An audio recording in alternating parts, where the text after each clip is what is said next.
تعالیٰ عنہ کو باندھا ہوا ہے۔ عمار بن یاسر غلام ہے۔ اسلام کی پہلی شہید سیدنا سمیہ رضی اللہ تعالی عنہ کے بیٹے، اور ان کے والد بھی سب سے مردوں میں پہلے شہید ہے، حضرت یاسر اسلام۔ عمار کو درخت سے باندھا ہوا ہے۔ ابو جہل اور عتبہ دونوں کھڑے ہو کے عمار کی پٹائی کروا رہے ہیں۔ عمار پر ظلم ہو رہا ہے، اس کو مجبور کیا جا رہا ہے کہ تم محمد رسول اللہ صلی اللہ علیہ وسلم کے دین سے انکار کرو۔ اتنی دیر میں وہاں سے امیہ گزرا۔ امیہ ایک گنڈا ہے مکے کا، اور وہ سیدنا بلال رضی اللہ تعالیٰ عنہ کا مالک بھی ہے۔ بلال ان کے غلام ہیں۔ یہ عمار بن یاسر درخت سے بندھے ہوئے ہیں، ان کی پٹائی ہو رہی ہے، درے بڑھ رہے ہیں۔ ادھر سے امیہ گزرا۔ اب رواج ہے کہ جب مالک گزرتے تھے تو غلام پیچھے پیچھے چلتے تھے۔ اب جب ابو جہل نے امیہ کو دیکھا، دونوں میں یاری تو بہت تھی، تو انہوں نے آواز دے کے اسے بلایا کہ امیہ یہاں ادھر آ، یہ عمار بن یاسر کی ہم بہت دیر سے پٹائی کر رہے ہیں لیکن یہ مانتا نہیں ہے۔ یہ جو تمہارا غلام ہے بلال، یہ 6-7 فٹ کا جو طاقتور حبشی ہے، اس کو بولو کہ یہ درہ اٹھا کے عمار بن یاسر کی کھال ادھیڑے، تاکہ اس کی جب ضرب لگے گی، اس کی جب طاقت کے ساتھ عمار کو ہم ماریں گے تو یقیناً عمار جو ہے وہ حوصلہ توڑ دے گا۔ اب امیہ کو کیا حرج ہے؟ غلام ہے سیدنا بلال رضی اللہ عنہ۔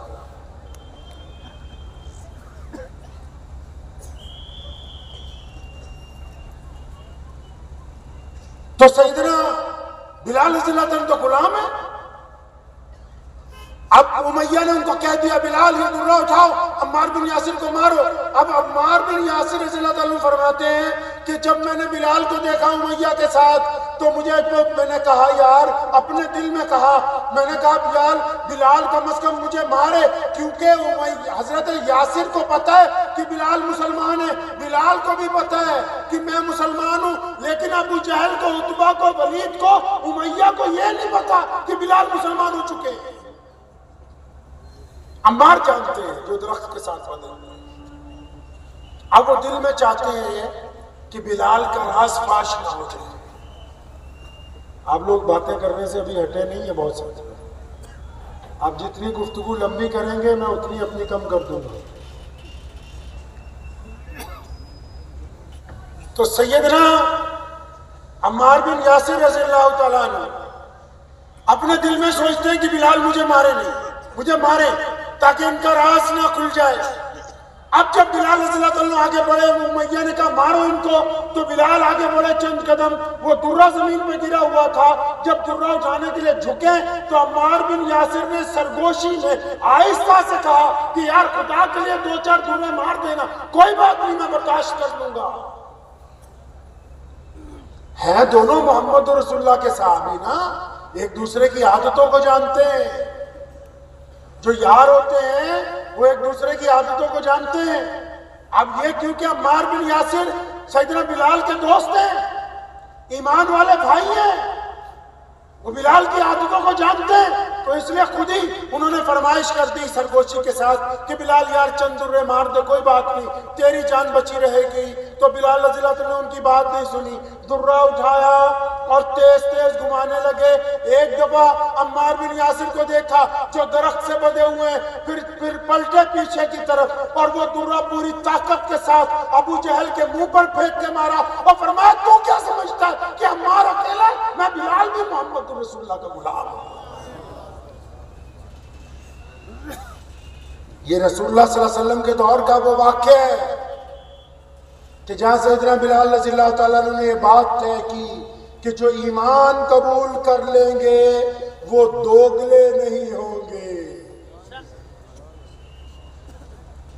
اللہ کو دوگلا بندہ پسند نہیں ہے، گھر والوں کو بھی دوگلا پسند نہیں ہے، یار دوستوں کو بھی دوگلا پسند نہیں ہے، سرکار کو بھی دوگلے لوگ پسند نہیں ہیں، حکومت کو بھی دوگلے نہیں پسند، سیاستدانوں کو بھی دوگلے نہیں پسند، لیکن یہاں سیدنا بلال رضی اللہ تعالیٰ عنہ نے، حالانکہ اس کے بعد تشدد کی جو ابتدا ہوئی ہے، سیدنا بلال رضی اللہ تعالیٰ عنہ کو گلے میں رسی ڈال کر ریت کے اوپر کھینچا جا رہا ہے، مکے کے تمام بچے ان پر پتھر برسا رہے ہیں، آخر ان کو امیہ نے ایک طاقتور پتھر چھاتی پہ رکھا جس کا وزن اتنا کہ پسلیاں چرچرا رہی ہیں، سیدنا بلال کو الٹا لٹکایا گیا، سیدنا بلال رضی اللہ تعالیٰ عنہ کے اوپر صبح شام تشدد کیا گیا۔ اس واقعے کے بعد کہ اچھا تو نے تو ہمیں بتایا نہیں تھا کہ تم بھی محمد رسول اللہ صلی اللہ علیہ وسلم کا غلام ہے۔ تو بلال رضی اللہ تعالیٰ نے طے کر دیا کہ دوگلی چیزیں اسلام میں نہیں چلنے والی ہیں۔ جیسے ہمارے آج کل ہے نا دوگلے نمازی، مسجد میں نمازی ہیں، گھر جا کے عیاش ہیں، مسجد میں نمازی ہیں، باہر سود خور ہیں، مسجد میں نمازی ہیں، باہر دوسروں کی لڑکیاں چھیڑتے ہیں، تو یہ دوگلے ہیں۔ تو سیدنا بلال نے کہا کہ جو محمد رسول اللہ کے دین میں آ گئے ان میں دوگلا پن نہیں ہوگا، بس یا دائیں طرف یا بائیں طرف۔ اب بلال کے اوپر تشدد کا سلسلہ شروع ہو گیا، روزانہ مار پڑتی ہے، تنگ آ گئے لوگ، گھبرا گئے، لیکن محمد رسول اللہ صلی اللہ علیہ وسلم اس ظلم کو دیکھتے ہیں تو ان کو دکھ ہوتا ہے۔ انہوں نے ابو بکر صدیق کو کہا کہ میرے دوست چاہو تو بلال کو خریدو، بلال کو آزاد کرواؤ اس ظلم سے۔ اب سیدنا ابو بکر صدیق رضی اللہ تعالیٰ عنہ امیہ کے پاس پہنچ گئے،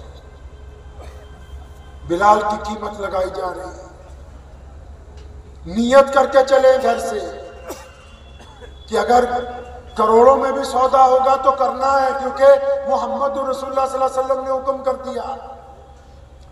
بلال کو خرید کے آزاد کر دیا گیا۔ اب آزاد ہونے کے بعد بلال کیا کرتے ہیں؟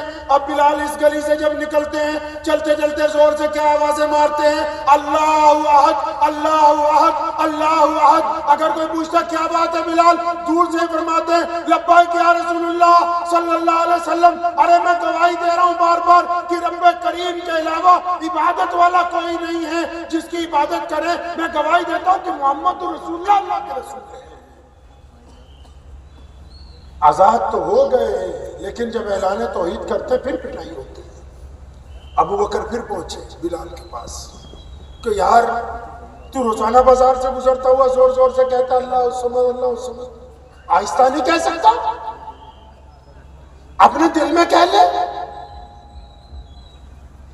تو سیدنا ابو بکر صدیق کیونکہ انہوں نے آزاد کروایا اور وہ سب سے بڑے مسلمان ہیں، ان کی رائے کو سیدنا بلال نے ایک دن مانا، چلتے ہوئے آہستہ آہستہ کرتے ہوئے گئے، دوسرے دن پھر صبح سے دوبارہ شروع ہوئے اللہ الصمد اللہ الصمد، پھر پتھر پڑ رہے۔ حضرت ابو بکر صدیق نے پھر ٹوکا، وہ تجھے کل سمجھایا تھا تھوڑا آہستہ کہا کرو۔ فرمایا ابو بکر آپ میرے بڑے ہیں، میرے بھائی ہیں، رسول اللہ صلی اللہ علیہ وسلم کے دوست ہیں، لیکن خدا کی قسم جب تک میرے اوپر تشدد نہ ہو محمد رسول اللہ زندہ باد کہنے کا مزہ ہی نہیں آ رہا۔